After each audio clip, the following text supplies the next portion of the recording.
Ndugu zangu wahitimu, tumieni elimu mlionayo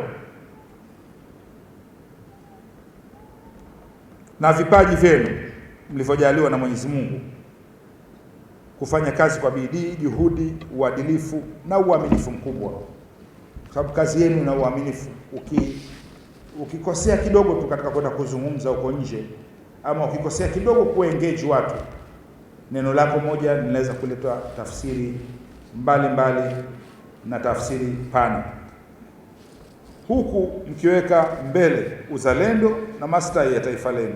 Nchi hii imepitia mtihani katika miaka 64. Nyote nyinyi mlikuwa mjazaliwa miaka 64 iliyopita. Naeleza tena, nyote hamkuzaliwa nyinyi katika miaka 64 iliyopita, pamoja na mimi mwenyewe. Nchi yetu imepitia mtihani kwa mara ya kwanza 29 na 30 Oktoba. Haikupata kutokezea katika historia.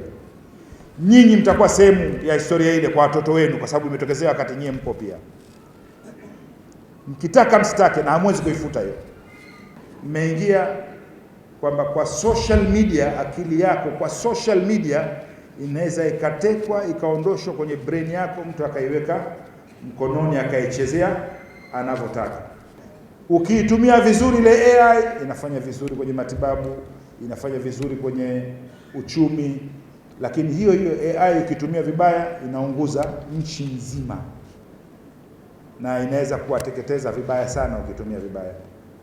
Kwa hiyo niwatarajie sana katika yale tulopita, nyinyi ndio mnakuwa sasa mabalozi wa sasa hivi na wa baadaye. Tumieni elimu mlionayo na vipaji vyenu kujiwekea pia malengo makubwa yatakayowapa uwezo wa kuwa sasa nyinyi wenyewe waajiri, nyinyi wenyewe kuwa matajiri wa Watanzania wengine. Mnaweza. Hivi karibuni mmeona Mheshimiwa Rais ameunda wizara nzima ya vijana kwa mara ya kwanza katika historia ya Jamhuri ya Muungano wa Tanzania. Wizara ile itakuwa ina deal na changamoto za vijana. Kwa mara ya kwanza kumekuwa na wizara ya mahusiano mbalimbali katika jamii. Kazi yao wizara ile itakuwa ni kubuni miradi mbalimbali. Very soon watatangaza competition ya vijana kupeleka miradi yao ambayo itapewa funding kwa ile miradi itakayoshinda maalum, na hilo liko njiani, si muda mrefu naamini litatolewa. Kamati iliyoundwa na Mheshimiwa Rais ya Wizara ya Mambo ya Nje na Ushirikiano wa Afrika Mashariki ilipitia utendaji kazi wa kituo hichi cha uhusiano wa kimataifa cha Dr. Salim Ahmed Salim ili kiweze kutoa zao lilokuwa bora zaidi.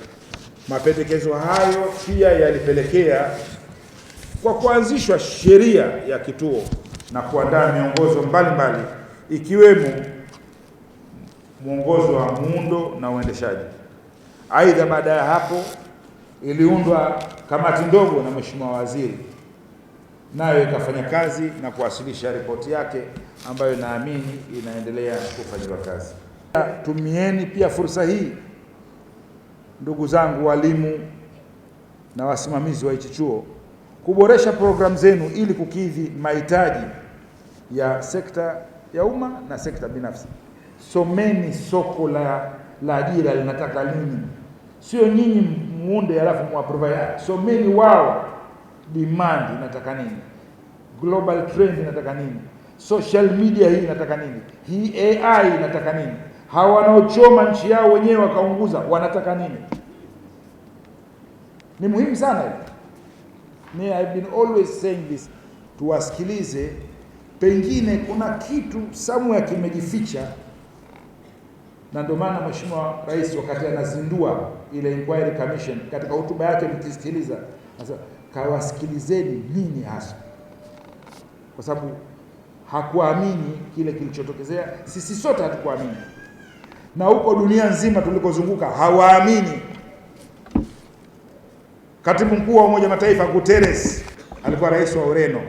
Kwa hiyo nilipokutana na katibu mkuu wa Umoja wa Mataifa, amesema jambo moja muhimu sana: siamini masikio yangu wala macho yangu wala moyo wangu kwamba Tanzania imetokezea hili lilotokezea. Tanzania ilikuwa ikijulikana kama bwawa zuri la amani ambalo Mwalimu Julius Kambarage Nyerere alilianzisha na wengine wote waliofuata baada yake yeye kuliendeleza, kuja Mzee Ali Hassan Mwinyi, kuja Mheshimiwa Benjamin William Mkapa, kuja Mheshimiwa Kikwete, kuja Mheshimiwa Magufuli, kuja Dr. Samia Suluhu Hassan. Nini kimetokezea kiasi cha kwamba sisi watu wa Umoja wa Mataifa tulikuwa tunakuja kusoma amani kwenu nyinyi, leo kimebadilika. Nikatoa ahadi kwamba Mheshimiwa Katibu Mkuu wa Umoja wa Mataifa, sisi kama wazalendo wa nchi ya Tanzania tunayopenda nchi yetu, tunakuahidi Tanzania itarejea pale pale.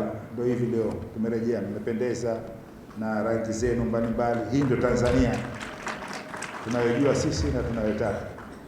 Kwa hiyo kila mmoja ana jukumu katika hilo, na nimeona hilo lazima niliseme kwa sababu rika lenu ni vijana, rika lenu ni la wenye uwezo wa kujibu hizo social media. Rika lenu ni yule anaitiwa sumu ama wazimu wa social media, basi ana uwezo katika rika lenu kujibu hata kuliko mimi mwenyewe. Tumepata maneno ya faraja hata kutoka kwa Katibu Mkuu wa Umoja wa Mataifa kutuambia kwamba Tanzania ni bwawa la amani, hakikisheni inabakia hivyo. Mheshimiwa mgeni rasmi, kama unavyoelewa, serikali inataka kuwapo kwa sheria mpya itakayotoa uhalali, mamlaka na utaratibu mpya wa kituo wa kufanya kazi zake bila kuwa na matatizo yoyote. Napenda kukujulisha kuwa Baraza la Uongozi wa kituo, kwa kutambua umuhimu mkubwa wa jambo hili, tayari limeshachukua hatua kwa kuelekeza management kuandaa rasimu ya sheria ambayo kwa sasa iko katika hatua za mwisho.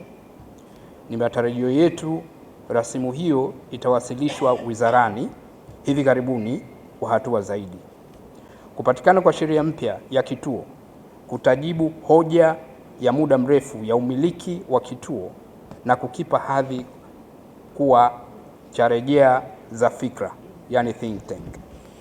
Mheshimiwa mgeni rasmi na wageni waalikwa, katika sherehe za mahafali ya leo tunawahitimu kama ilivyosemwa 900 wa kozi mbalimbali katika nyanja za uhusiano wa kimataifa na diplomasia, management ya uhusiano wa kimataifa, amani na management ya migogoro, diplomasia ya uchumi na utawala wa mikakati,